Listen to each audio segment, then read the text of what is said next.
तो दोस्तों शुरू करते हैं आज की इंफ्रा न्यूज। पहली खबर जो आ रही है वो है 7 इयर्स से लटके हुए संगम रोपवे प्रोजेक्ट से रिलेटेड, जो कि फाइनली आगे बढ़ता हुआ नजर आ रहा है, जहां पर ministry of road transport and highways ने क्लियर कर दिए हैं सारे मेजर ऑब्स्टिकल्स इस रोपवे प्रोजेक्ट को आगे बढ़ाने के लिए। यहाँ पर national highway logistics management limited ने जो है फिजिबिलिटी रिलेटेड कुछ इश्यूज उठाए थे, लेकिन फाइनली अब उनको क्लियर कर दिया गया है। प्रोजेक्ट जो है रेवेन्यू शेयरिंग मॉडल पे चलेगा, जहाँ पर पब्लिक प्राइवेट पार्टनरशिप मॉडल का इस्तेमाल किया जाएगा। लाइन जो अभी अप्रूव हुई है ये शुरू होती है लाल सड़क से, जहाँ पर आगे बढ़ के ये Kali Sadak, parade ground, Mahakumbh parade, police station, Prayagraj मेला, इन एरियाज पे जाते हुए कनेक्शंस देती है। और वैसे पहले जो लोकेशन था वहाँ पे शंकर विमान मंडपम के पास में करना था, लेकिन उसमें चेंजेस किए गए हैं। इसके वजह से जो सेकंड स्टेशन आ रहा है यहाँ पे इस लाइन का, ये त्रिवेणी संगम के पास से गुजरता है, यानी कुंभ मेले के दौरान काफी लोगों को अच्छे व्यूज मिल सकते हैं, बशर्ते कैपेसिटी हो, क्योंकि ये 2200 मीटर लंबा रोपवे होगा, जिसमें 3 ही पिलर्स होंगे, 14 ट्रॉलीज होंगी, हर ट्रॉली में 8 पैसेंजर्स एक समय पे आ सकते हैं, यानी एक बार में 112 विजिटर्स को पैनोरामिक एंजॉयबल व्यूज देने की इसकी कैपेसिटी है, जो कि काफी कम है, स्पेशली महाकुंभ को कंसीडर करते हुए। नॉर्मली ये फिर भी ठीक होगा, लेकिन एक अच्छी बात है कि प्रयागराज में कुछ टूरिस्ट रिलेटेड चीजें भी आ रही है। अगली खबर दोस्तों आ रही है केरला के चीफ मिनिस्टर से, जिन्होंने इन्फॉर्म किया है स्टेट असेंबली को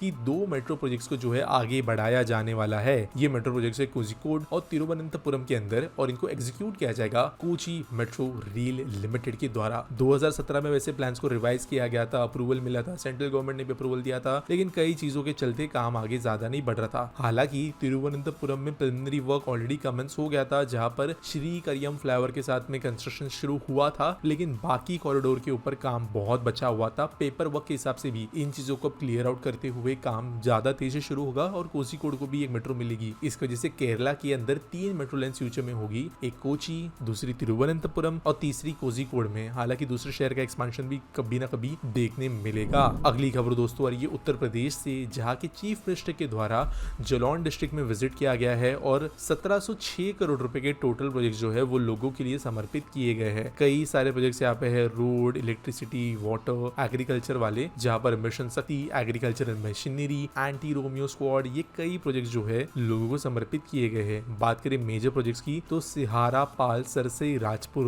रोड, जहाँ पे एक न्यू ब्रिज यमुना नदी के ऊपर पल में बनाया गया है, वो इंक्लूडेड है। कोंच मोम मिनी बोभान रोड ये इंक्लूडेड है। इसके अलावा 132 किलोवाट के सबस्टेशंस और पावर लाइंस कूटल और कोधेरा के अंदर भी इनॉग्रेट किए गए हैं। बाकी भी कई सारे छोटे बड़े रोड प्रोजेक्ट्स इनॉग्रेट किए गए हैं कल यूपी में। अगली खबर दोस्तों जो आ रही है वो पुणे से, जहां पर Pune metropolitan region development authority ने अनवील किया है 558 करोड़ रुपीस का एक प्लान 40 किलोमीटर रोड को डेवलप करने के लिए, ताकि चाकन एमआईडीसी रीजन के अंदर ट्रैफिक को थोड़ा कंजेशन से राहत मिले। 17 किलोमीटर के सेक्शंस यहाँ पर 196 करोड़ की कीमत से बनाया जाने वाले हैं। कुछ जगहों पे जो है छोटे स्ट्रेचेस में काम किया जाएगा, और कलेक्टिवली अगर देखे वैल्यू अभी फर्स्ट टेंडर के हिसाब से, जो कि ऑलरेडी आउट हो गया है, वो 269.48 करोड़ के वैल्यू का है। ज्यादातर 30 मीटर के रोड भी इंक्लूड किए गए हैं तलेगांव चाकन हाईवे के अंदर, और इसकी वजह से ये जो इंडस्ट्रियल एरिया है जहाँ पे ट्रक्स बहुत सारे जाते हैं, यहाँ पे थोड़ा ईज लोगों को मिलेगा। आज के एसपीटी सवाल के बारे में बात करें तो एडियन स्मिथ पूछते हैं, why does the aqua line of Mumbai metro follow such a weird route? Instead of connecting residential areas to commercial ones, it's connecting commercial areas to commercial. Andheri East seeps to Colaba. The South Mumbai routes are still fine,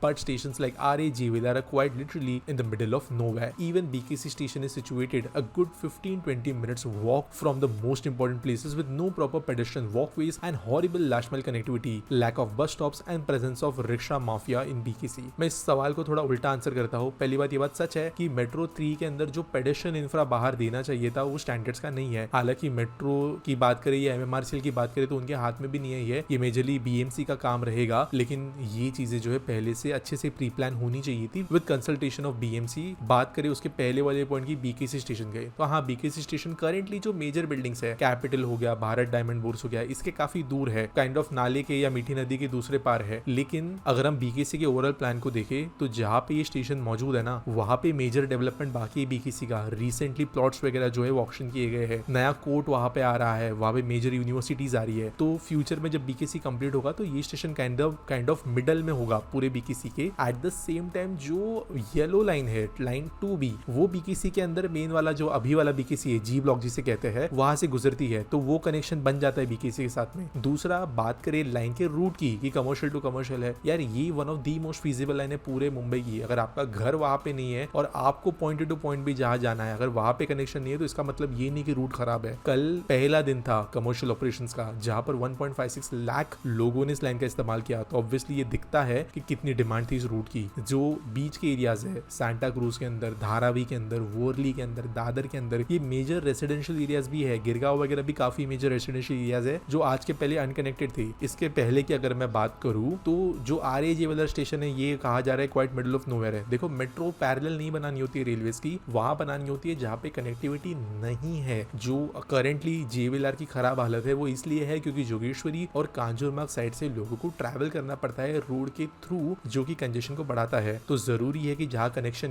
नहीं है वहां पे आप एक station लेकर आए। साथ में पिंक लाइन आएगी, लाइन 2 भी आएगी, तो अलग अलग और इंटरचेंजेस बनेंगे मेट्रो लाइन 3 पे, जो इसके अंदर बहुत सारे पैसेंजर्स को और ले आएंगे। जब ये लाइन का स्ट्रेच खुला था मेजर वाला सेकंड वाला फेज, तब उस समय पे मरूलना का स्टेशन बहुत इंपॉर्टेंट, बहुत जल्द बन गया क्योंकि कनेक्शन बना रहा था। तो इन सब चीजों को कंसिडर करते हुए ये लाइन बहुत अच्छे से बनाई गई है, बहुत फीजिबल है और ये लाइन जो है आगे जाके one of the most used line भी बनेगी पूरे मुंबई मेट्रोपॉलिटन रीजन में। उम्मीद करता हूँ आपको सवाल का जवाब मिल गया होगा। आपके पास कोई सवाल है तो आप कमेंट सेक्शन में मुझे पूछ सकते हो। मिलेंगे अगले वीडियो में।